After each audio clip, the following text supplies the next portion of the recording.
तुकाराम जी महाराज पंडरीनाथ भगवान के अनन्य उपासी पंडरीनाथ भगवान का दर्शन करने जा रहे थे। तो दर्शन करने के लिए जब जा रहे थे तो देखा बड़ी भीड़ लगी है मंदिर में। तो बाहर उन्होंने अपनी चरण पादुका उतार दी, पदत्राण उतार दिए।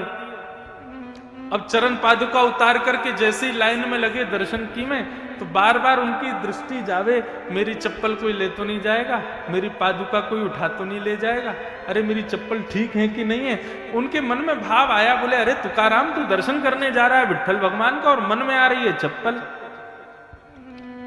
तुकाराम जी लाइन तोड़ करके बाहर आ गए और आकर के अपना पटका खोला, पटका में चप्पल रखी और गांठ बांध के अपनी कमर से बांध ली। बोले पहन के नहीं जा सकते, कमर से बांध के तो जा सकता हूं। तुकाराम जी का भाव क्या था कि जब मेरा विट्ठल मेरे सामने हो, जब मेरे नाथ मेरे सामने हो, उस समय यदि चप्पल का ध्यान मुझे आ गया ना तो मेरी दर्शन में व्यवधान आ जाएगा। तो कहीं ये चप्पल व्यवधान का कारण ना बन जाए तो अपनी कमर पे बांध ली। और तुकाराम जी चले गए मंदिर में भीतर। अब मंदिर में खड़े थे, सब लोग कीर्तन कर रहे थे, जय जय राम कृष्ण हरि। तभी एक की नजर पड़ गई कि तुकाराम जी ने कमर पे चप्पल बांध रखी है। उसने एक को बताई, एक ने दो को बताई। देखते देखते पूरे मंदिर में हल्ला होने लगा, अरे चप्पल कौन लाया, चप्पल कौन लाया। इतने में तुकाराम जी बोले भैया चप्पल पहन के नहीं आया हूं, बांध के लाया हूं। बोले अरे मूर्ख धूर्त, तू चप्पल भीतर लेके आ गया। तुकाराम जी बोले मेरी बात तो सुनो, मैं क्यों लेके आया हूं, मेरी बात तो सुन लो। किसी ने नहीं सुनी, सब चढ़ गए और महाराज हाथापाई करने लगे और करते करते तुकाराम जी को मंदिर से बाहर कर दिया। बोले तू दर्शन का अधिकारी नहीं है, चप्पल लेके भीतर आया। तुकाराम जी मंदिर के दूसरे कोने में जाकर के बैठ गए और बैठ करके बोले हे विट्ठल, मेरा मन का भाव आपके मंदिर की मर्यादा तोड़ना नहीं था। मुझे ऐसा भी नहीं कि चप्पल के प्रति मेरी बहुत आसक्ति है। मेरा मन ही दूषित है कि मैं मंदिर में जा रहा था तो बार बार चप्पल की स्मृति हो रही थी। तो मैंने तो केवल इसलिए यह किया था कि आपका दर्शन करने जब मैं सामने आपके खड़ा हूं उस समय मेरी चप्पल का स्मृति मेरे अंदर ना आ जाए, इसलिए मैंने कमर से बांध ली थी। हे नाथ, यदि मुझसे अपराध हुआ हो तो क्षमा कर देना। हमेशा के लिए प्रतिबंध कर दिया कि आज के बाद तुम कभी विट्ठल भगवान के दर्शन नहीं कर पाओगे। तुकाराम जी रोने लगे और विट्ठल विट्ठल विट्ठल कहकर के जैसे ही रुदन किया, स्थिति ये हुई, सामने दर्शनार्थी खड़े थे, लाखों की तादाद में भीड़ खड़ी थी, लेकिन पंडरीनाथ भगवान ने अपना मुख उस तरफ मोड़ लिया जहां तुकाराम जी बैठे थे। अपना मुख ही मोड़ लिया, मंदिर का द्वार ही मोड़ दिया।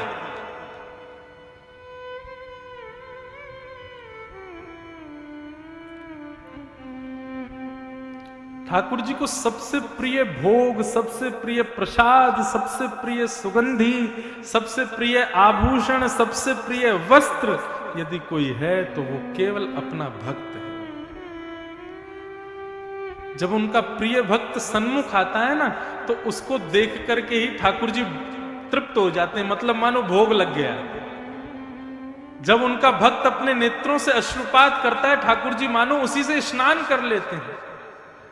जब उनका भक्त सामने खड़ा होकर के दोनों भुजाएं ऊपर करता है, मानो उसकी भुजाओं से ठाकुर जी इत्र लगवा लेते हैं। जब उनका भक्त दंडवत प्रणाम करता है, मानो उस भक्त के सारे विकारों को ही भोग रूप में ठाकुर जी पा लेते हैं। तो भक्त ही सर्वस्व है ठाकुर जी का।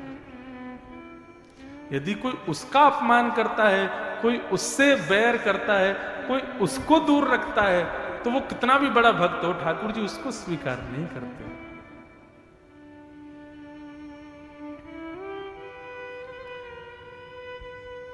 अब ये पद गाने से मैं रुक नहीं पा रहा हूं, गा ही देता हूं। ठाकुर जी किसको अपनाते हैं?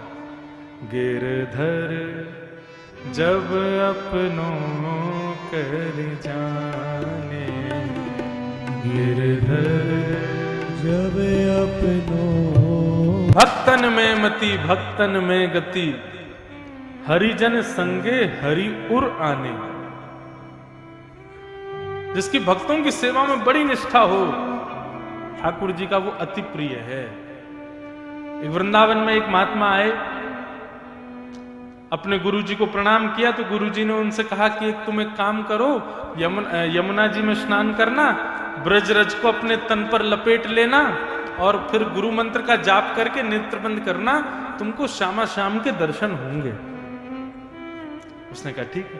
यमुना जी में स्नान किया, ब्रजरज को अपने तन पर लगा लिया, गुरु मंत्र की उपासना करते हुए नेत्र बंद करके जैसे ही बैठा, तभी उसने क्या देखा, अपने अंतस्थ में एक सुंदर एक कुंज है, हरी भरी कुंज, और उस कुंज में श्यामा श्याम लीला कर रहे हैं, किलोल कर रहे हैं। उनकी लीला का दर्शन होने लगा।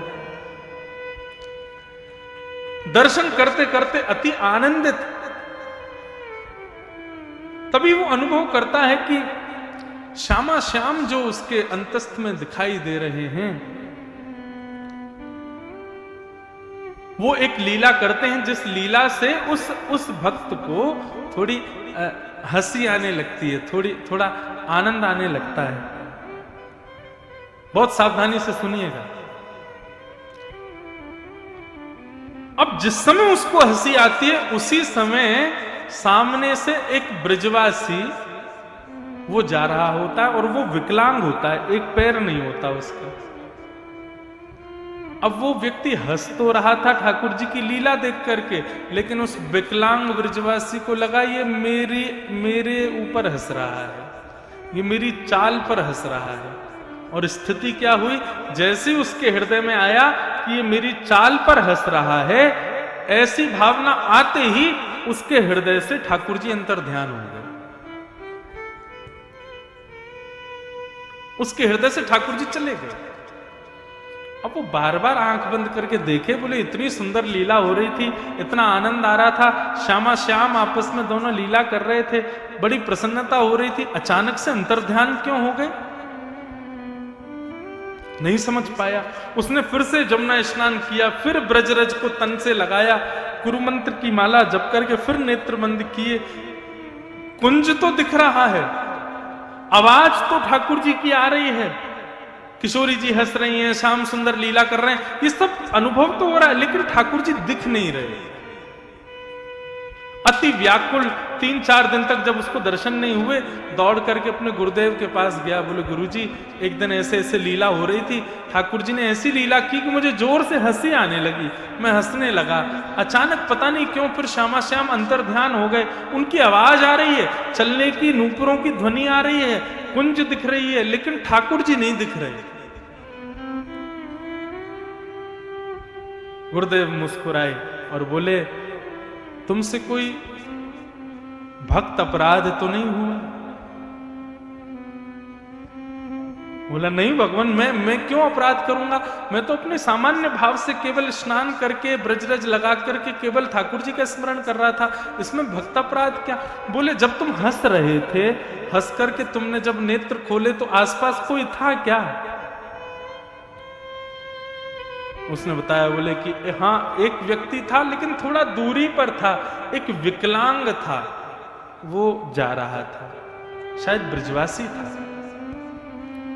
गुरुदेव समझ गए।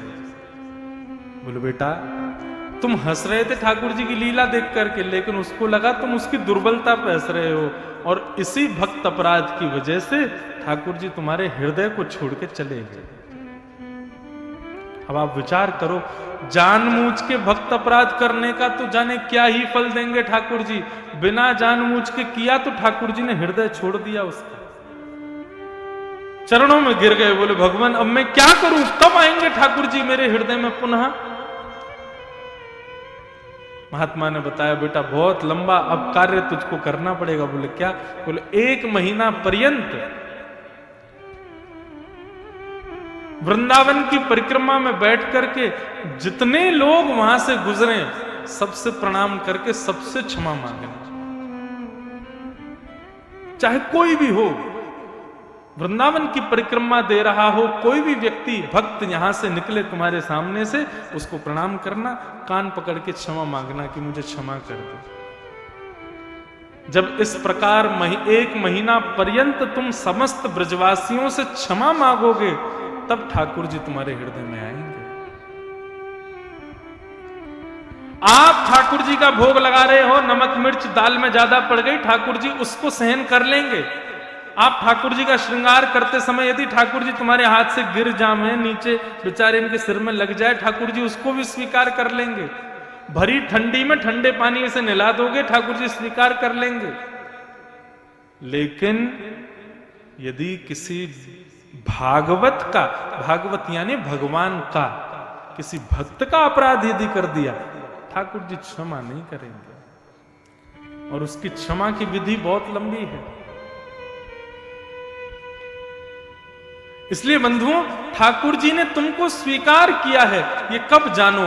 कथा में और भगवान के भक्तों में जब रति हो जाए तो समझना ठाकुर जी ने स्वीकार किया। कई लोग बोलते हैं ना मेरे पास आके, महाराज जी हम ना हर महीने सालासर जी जाते हैं, महाराज जी हर 2 महीने में गिरिराज जी परिक्रमा लगाने जाता हूं, महाराज जी मैं हर साल बद्रीनाथ जाता हूं, महाराज जी मैं हर साल 4 धाम करके आता हूं। मुझे ज्यादा प्रशंसा नहीं होती, लेकिन कोई कहता है ना, महाराज जी हर महीने मेरे यहाँ कोई भगवान के दिव्य भक्त आते हैं, संत आते हैं, आके प्रसाद पाते हैं, मेरे यहाँ की सेवा देख के प्रसन्न होते, मुझे बड़ी प्रसन्नता होती है। क्यों? बाकी लोग तो तीर्थों के पास जाते हैं, लेकिन उसके यहाँ तो घूमते फिरते संत ही तीर्थ लेके आ जाते हैं।